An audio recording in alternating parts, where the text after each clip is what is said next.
So I would highly recommend setting this one up from the top first before you come down. So you can do that by reaching the arms out, which will shift your weight back onto the heels, lock the arms at your sides, and then you're set. From here, we're trying to get the hips back behind you. We're not trying to drop straight down like we would in a squat. We want to see that the hips are back behind you. You're feeling a good loading in the hamstrings and glutes before you push through the floor to initiate that movement off the ground.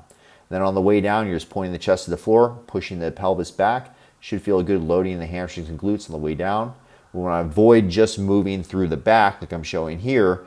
We want to, again, make sure that we're getting that horizontal displacement back on the way down with the pelvis. You also want to avoid this Steve Urkel looking move here that I'm about to do, which a lot of people do when they don't have that feedback that you would get from a barbell. So you just have to make sure that you are finishing with the glutes and then just stopping right there. As far as the stance width goes, within hip width is fine. There's no reason to go any wider than that.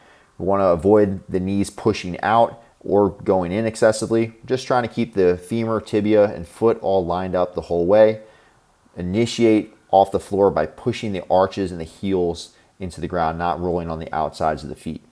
Now, if we go into a low handle trap bar, all that means is we're just going to have to bend the knees a little bit more at the bottom. So we're still going to get that horizontal displacement with the pelvis. And then from there, if you can't reach the bar, you'll just bend your knees a little bit more. So you're keeping the same spinal angle the whole way. You're just dropping your level by bending your knees a little bit more as you get towards the floor.